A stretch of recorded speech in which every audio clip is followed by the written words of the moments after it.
All right, so let's go on to the next problem. A manager wanted to analyze the online shoe sales for his business. He collected data for the number of pairs of shoes sold each hour over a 14-hour time period. He created a graph to model the data as shown below. So this is basically the graph.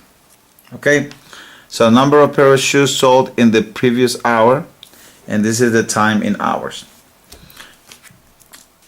Then it says the following. The manager believes the set of integers would be the most appropriate domain for this model. Explain why he is incorrect. State the entire interval for which the number of pairs of shoes sold is increasing. Determine the average rate of change between the 6th and the 14th hours. Explain what it means in the context of the problem. Oh my God. Let's start with the first question. Okay, so you got the questions right here. What is the set of integers? The set of integers go from negative infinity, okay, negative 3, negative 2, negative 1, 0, 1, 2. All right, so we got that. Now,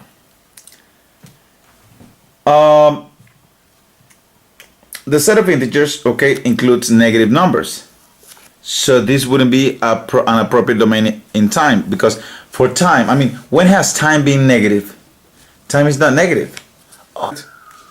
Okay. So that would be the answer to why the integers wouldn't be the most appropriate domain. Now let's take a look at the other questions. Oh my God, Kobe, don't go crazy. It says, state the entire interval for which the number of pairs of shoes sold is increasing. So when are the shoes sold increasing? Well, let's see, from here to here. Now the total number of shoes. Why? Because yes, here you only sold this many shoes, but you have to add it to the amount that you sold.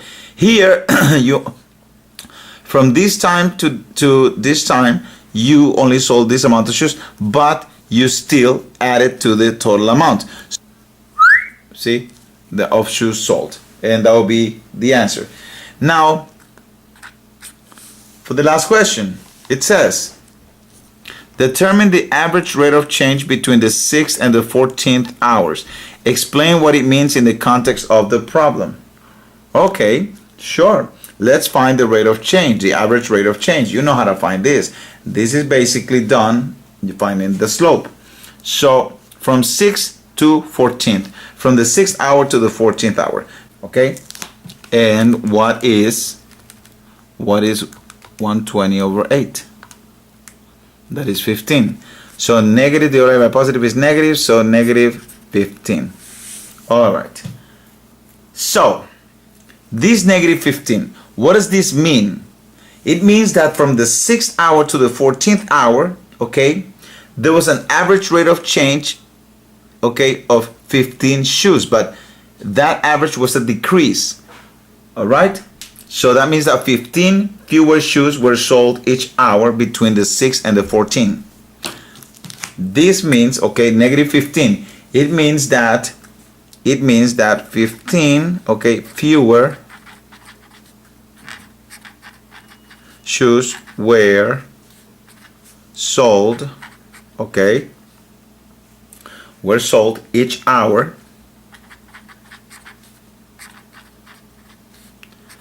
between the 6th hour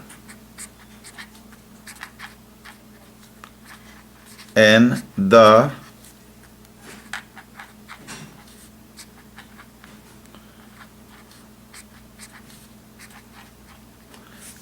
14th hour. Okay, and that's it. Alrighty, so let's move on to the next question.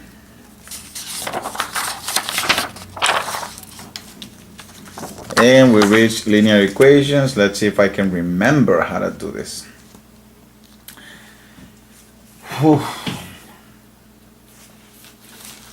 So Caitlin has a movie rental card worth $175. After she rents the first movie, the card's value is $172.25. After she rents the second movie, the value is $169.50. After she rents the third movie, the card is worth only $166.75. Okay, sorry, $166.75. Assuming the pattern continues, write an equation to define A of n, the amount of money on the rental card after n rentals. Caitlin rents a movie every Friday night. How many weeks in a row can she afford to rent a movie using her rental card only? Sorry, how many times can she afford to rent a movie using her rental card only? Explain how you arrived to your answer. This is too much. This better be a 4-point question or something. So what do I know? We know that she has $175, correct? And we know that after the first rental, she only has $172.25. So that's it decreased by $2.75. But why lie? Let's see. $175. Then it went down to $172. So I'm gonna subtract that to see how much it went down by. $2.75. So it went down $2.75. Then when she rents the second movie, it went to $169.50. Guess what? That's another decrease of $2.75. Then from here to here is another decrease by the same amount. So in other words, the decrease is constant. That denotes a linear relationship. All right? So how can I write an equation that represents this relationship? Well, I would say $175 minus the constant decrease, okay, the average decrease. It decreases by an average rate of change of $2.75 per movie. Do we have a letter for the movie? Oh yeah, look, the function is A of n. So that means that it's like saying f of x is like saying a function of x. So in this case it's n. So $2.75 is going to be deducted every time she rents a movie. So this is gonna be my equation. Okay. Now it says, I'll write down the equation. Okay. She rents a movie every night.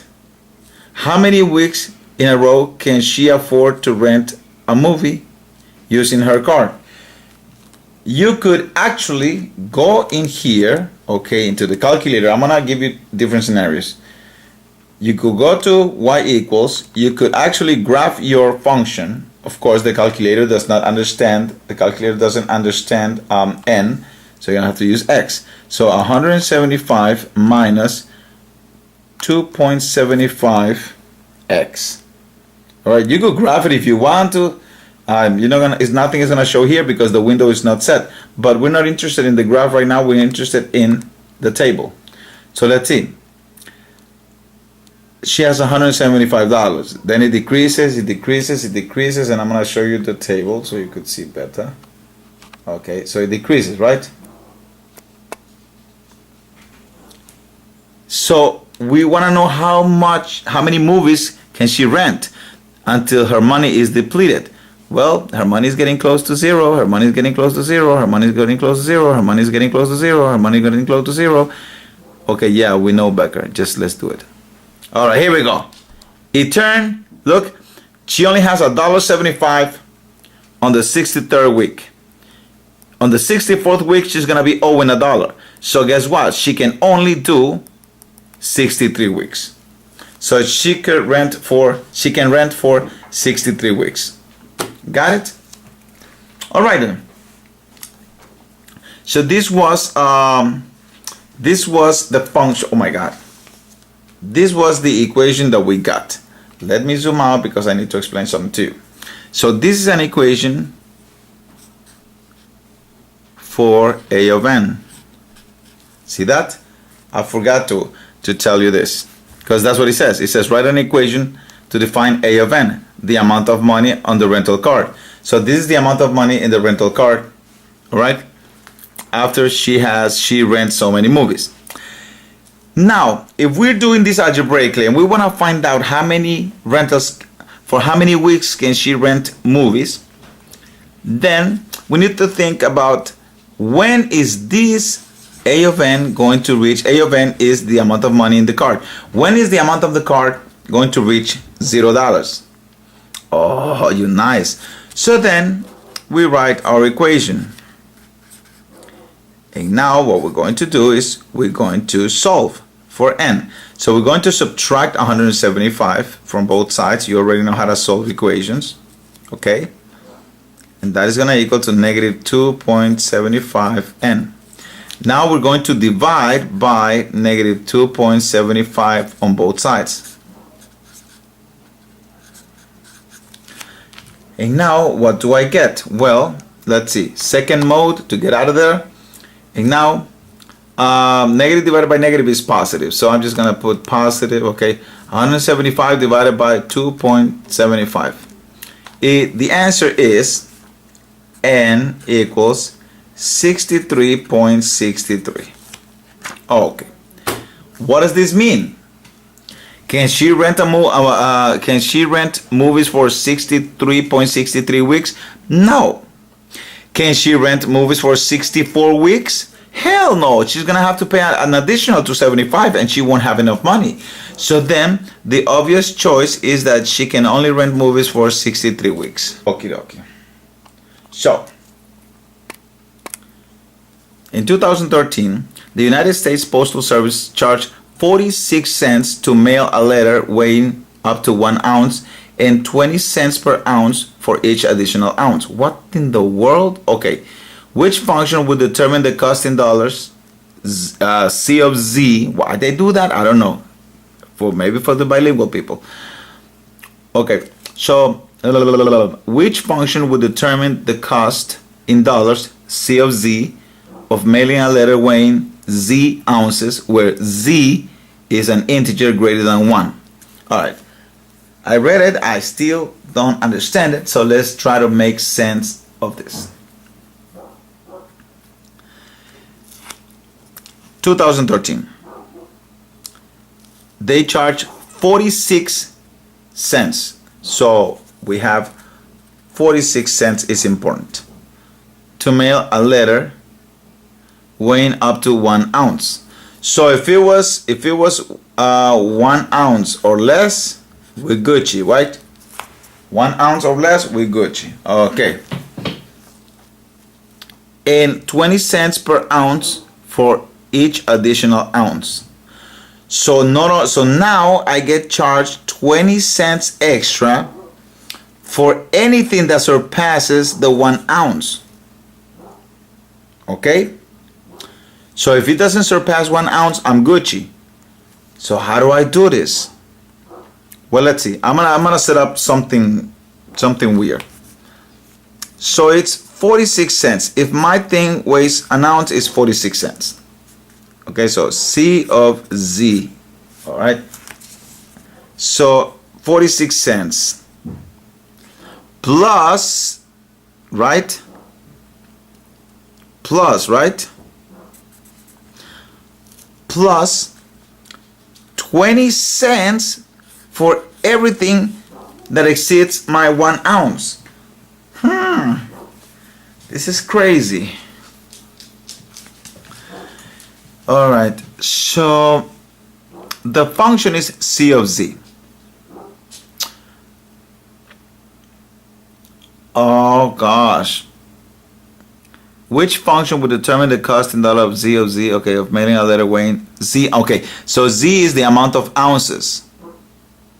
And it has to be greater than 1. Duh. Because if Z is 0 ounces, then it will never go beyond 1 ounce. So let's see now. If I put X here, X, just for the sake. Oh no, I cannot put X. I gotta put Z. Sorry. If I put Z over here, Z represents the amount of ounces in in numbers greater than, in integers greater than 1. So if Z is 0 ounces, so I only pay for the 46 cents. Okay. Now, if Z is, wait. Z is the amount of ounces, but if Z is 0, how the hell am I gonna end up paying 46 cents if I'm not mailing anything? If Z is 0, if I'm not my letter doesn't weigh anything.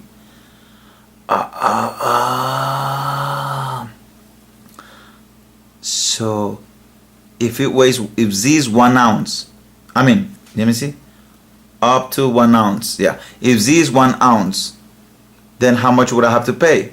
20 times 1 is 20 plus the 46, that's 66. That will pay 60. Wait, if Z is 1 ounce and I'm gonna end up paying 66 cents? No, there has to be something here that I can do. Well, for the first ounce you don't get charged. Up to 1 ounce you don't get charged. So if this is 1 but I don't want to get charged, I will have to subtract 1. So let's see, if Z is 1 ounce and then I take away 1, that makes it 0, and then this doesn't apply and I pay 46 cents for the 1 ounce. If Z is 2 ounces, then this will be 2 minus 1, that's 1.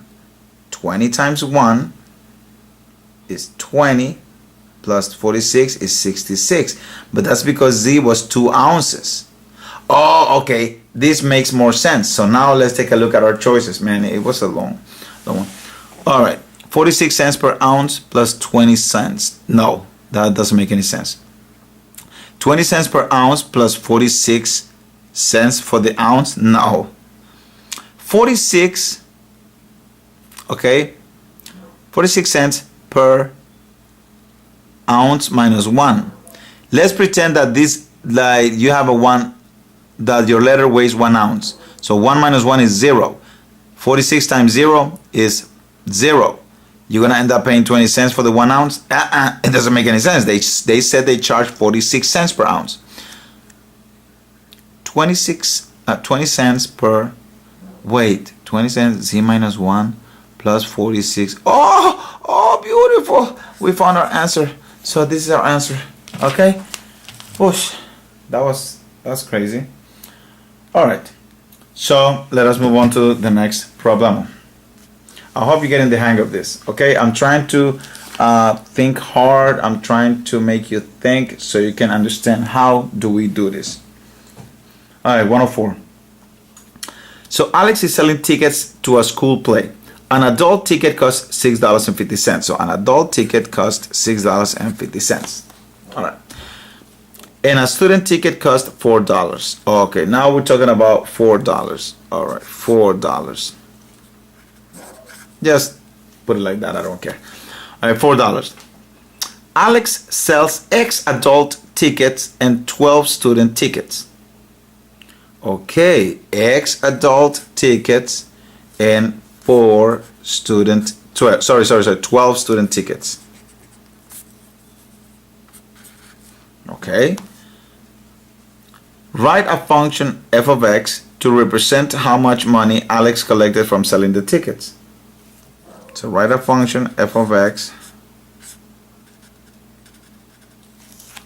Write a function f of x that represents how much money Alex collected from selling the tickets. He sold the adults and he sold the kids tickets. Okay, that's it, right? That was easy.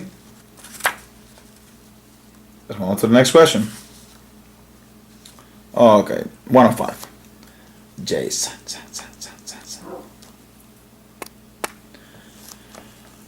Okay, Jason is starting an exercise program. Okay, the first day he will spend 30 minutes on a treadmill. All right. He will increase his time on the treadmill by 2 minutes. All right. Each day. Write an equation for T of D. Okay, the time in minutes on the treadmill on day D. Find T of 6. In other words, after 6 minutes, the minutes he will spend on the treadmill on day 6. Okay, so do not write this down because I'm thinking. If I put 30 right here, all right, T of D, all right, so 2 minutes per day plus 30 minutes on the first day. So if D is 0, he spends 30 minutes. Whoa. Okay. But on the first day, let's see, first day, D is 1. 2 times 1 is 2, plus 30 is 32. But on the first day, he's going to spend 30 minutes, not 32 minutes. On the first day, he already has the 2 minutes. Oh my God, of course. 28, that's it. We put 28 minutes on the first day, plus automatically when D went on the first day, he already has the 2 minutes gain over here. So this is your function. All right, so now it says find the minutes he will spend on the treadmill by day 6. Well, that actually is easy. T of D, okay, or T of 6, actually T of 6, all right, is equal to 2 times the 6th day plus this, and then T of 6 is equal to what is that? 2 times 6 is 12 plus 28 is 40. He will be spending 40 minutes. If you have any questions, you can ask and I'll try to explain to you. If you're my student, please ask a question if you are in doubt. But this is how you do it. Now you know the reason I didn't put 28 in here. All right, it says 30 minutes on the first day, but I cannot just do that. I gotta think about it. How am I gonna write my equation? Got it, my function. All right, cool. Let's move on. All right, let's read the next problem. Let's see now. Last weekend, Emma sold lemonade at a yard sale. The function P of C, okay, equals 0.50 C minus 9.96, represented the profit. Okay, profit. Emma earned selling C cups of lemonade. Let us go over this again. Let me read it again and let me read it better. Last weekend, Emma sold lemonade at a yard sale. The function P of C equals 0.50 C minus 9.96 represented the profit Emma earned selling C cups of lemonade. Sales were strong, so she raised the price for this weekend by 25 cents per cup. Which function represents her profit for the first weekend? So this weekend, she raised it by 25 cents. Okay, so each cup. So we know that this is 0.50 per cup. So then we know our answer. Choice number 4. Because now it's 75 cents per cup. Oh, but you're nice. I know, but I get confused. Help me. Okay. Oh gosh, stop talking like that. Got you. Oh my God, I cannot talk. Dry throat.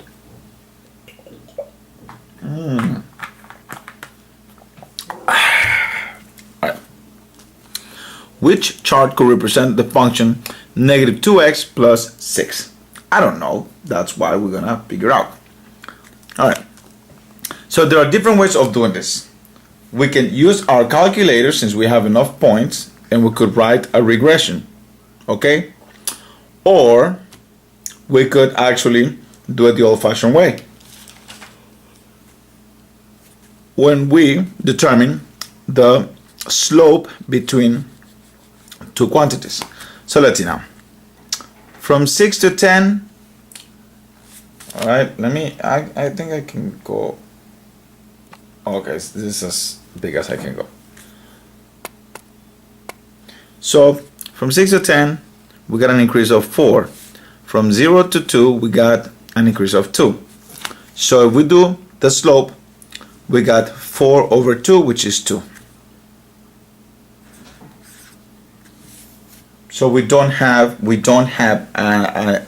a decrease. Look, the slope here is -2. The y-intercept is 6. So we need 0,6. Look, this one has 0,6. The y-intercept always happens when x is 0. So 0,6 could have happened here, because -2 times 0 is -2 plus 6. No, it didn't happen. 0,8 is not going to happen here. 0,4 is not going to happen here. So let's see. Here it decreases by 4. And here it increases by 2. So a decrease of 4 by an increase of 2, 4 divided by -4 divided by 2 is -2. So boom. And also when x is 0, we always find our y-intercept. So 0, so -2 times 0 is 0. Plus 6, then that's 6.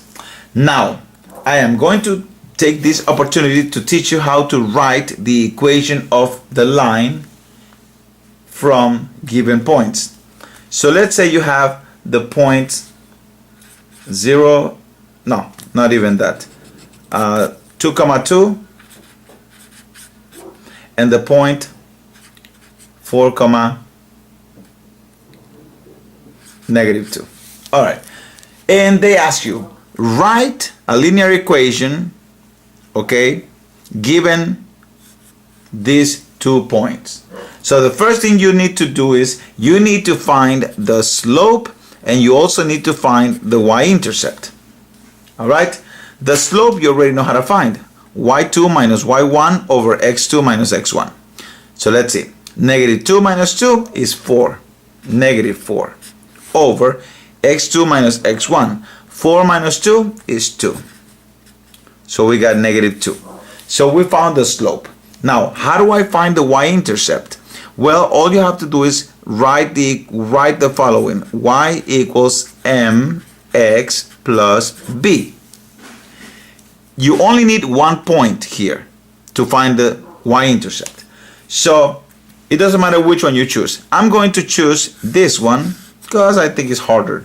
So remember, this is x and this is y. This is a one-time deal, guys. So please, if you didn't understand it, go back and repeat it 100,000 times until you understand it. This is x and this is y. You only needed one of the points. I chose this one. I could have chosen this one. So, and I replaced on this is called the slope-intercept form of a linear equation. So let me see. Y is -2. So -2 equals, the slope that we found is -2 times the x. What is the x here? 4. And then 100% of the times when they ask you to write a linear equation, you're going to find the y-intercept, b. Okay. -2 times 4 is -8. So we have, I'm going to go, okay, I'm going to go here. We have -2 equals -8 plus b. And now you're going to add a to both sides. If you add a to both sides, then you're going to have -2 plus 8, which is what? What is -2 plus 8? 6, right? So making your y-intercept 6. And then when you have your y-intercept and you have your slope, all you have to do is write down your equation. So I'm going to write it over here. I know it's backwards, but I'm going to write it over here. So your equation would look like this. Y equals the slope box x plus or minus b, which is box. So in this case, y equals -2, which is the slope, and then x, and then the b, the y-intercept is positive, so it's going to be plus 6. You see that? And that is the same thing you have here. So that's how you write linear equations. Okay, hope you copy it. All right. Let's go 108. So let's read that. All right. Jim is a furniture salesman. His weekly pay is 300 plus 3.5% of his total sales for the week. Okay. Jim sells X dollars worth of furniture during the week. Write a function P of X. Okay, so P of X. That can be used to determine his pay for the week. Use this function to determine Jim's pay for the nearest cent for a week when his sales total 8,250. All right. So, what do I know? That he gets paid 3.5% of his total sales for the week. And that he gets paid $300. And on top of the $300, 3.5% for the week. So he sells X dollars worth of furniture during the week. Okay, so he sells X during the week. So I get it. Okay, 3.5% is, if I divide that by 100 to turn it into a decimal, it turns into point, oh my god, point 0, okay, 0.035. And he sells it by X weeks, right? And on top of that, he has a fixed salary of $300. So whether he makes or not, okay, if he sells anything, whether he sells anything or not, he's still gonna get $300. Make sense? Okay then. So, use this information to determine Jim's pay to the nearest cent. So whatever he sells, he gets 3.5%. So they want us to know what would be Jim's pay if he sells 8,250.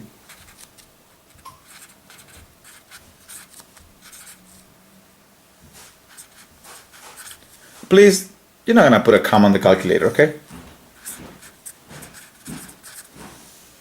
All right then. So figure it out. All right. Let's move on to the next question. Remember, you're figuring this out. Okay. After this, please don't be asking me. If you want to leave a comment saying, okay, can you give us the answer to that? Fine, I'll do it. But you should be able to do this on your own. Okay. I'm just trying to clarify. All right. So now let's move on to the next problem. Okay. So 109. Each day, Tony records the height of a plant for her science lab. Her data are shown in the table below. All right, so this is the data. What do they want? The plant continues to grow at a constant daily rate. Write an equation to represent h of n, the height of the plant on the nth day. Oh gosh, here we go with that again. So let's find out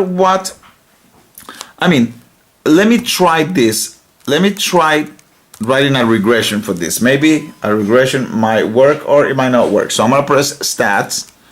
Why am I doing this? I have no idea, but hey, for fun, right? Boom, boom. All right. So we're talking about one. Okay, so X. So 1, 2, 3, 4, 5. All right.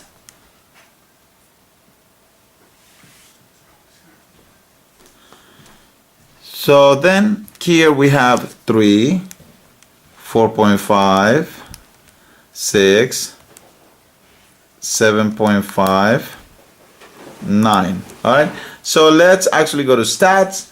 Let's calculate a linear regression. Okay. Y equals mx plus b or ax plus b. Boom. L1, L2. And that's what we have. So, on a table like this, it's easy to write a regression. And I did linear because that's what we're looking at. Okay? But how do you know it's linear? Well, I'll show you how I know it's linear. Yeah, I go to second stat plot. I'm going to turn that on. Okay? And now I am going to show you the data. That is the data. It's a straight line. Got it? That's how I know. Ha! So, now, going back to doing it by hand. But first, let's see. The equation would be y equals to 1.5, okay, x plus 1.5. I decided to look at the answer key because I was confused. And the answer key says 1.5 times n minus 1 plus 3. Okay. Then here, I try to turn this into this one right here by trying to factor out the 1.5. So I did factor out. I changed the x to an n because this is supposed to be n, of course, right? And I said, okay, if I factor out the 1.5, then what do I get inside the parentheses? Well, it's like dividing by 1.5. You only get n left here, and then 1.5 divided by 1.5 is 1. And then I'm like, where is the 3? And why do I have a 1 in here? Well, guys, I figured out that they are all the same equation. How about I multiply this? Okay, I'm going to multiply. So 1.5 times n is 1.5n. 1.5 times negative 1 is minus 1.5. And then plus 3. What is negative 1.5 plus 3? That's 1.5.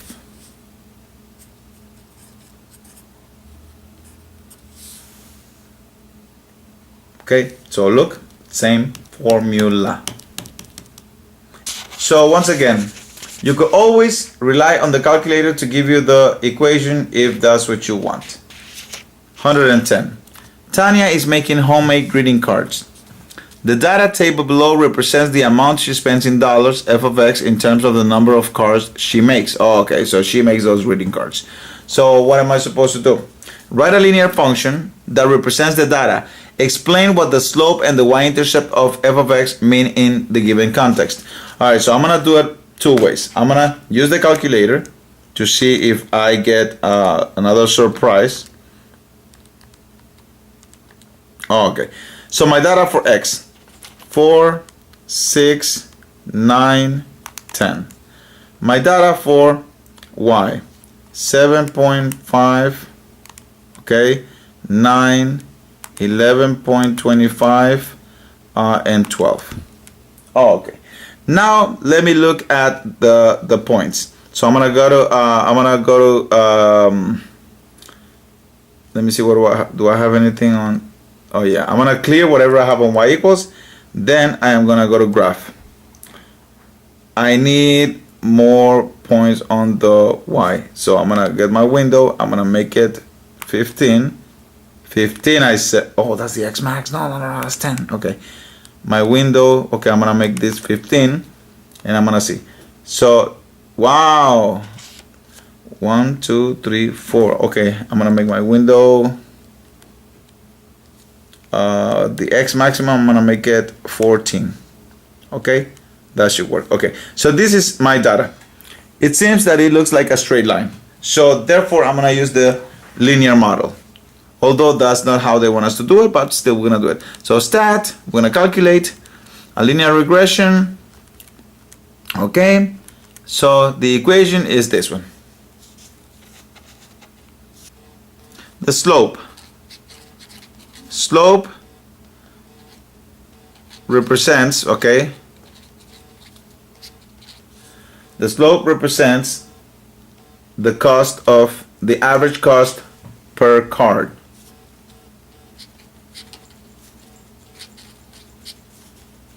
The average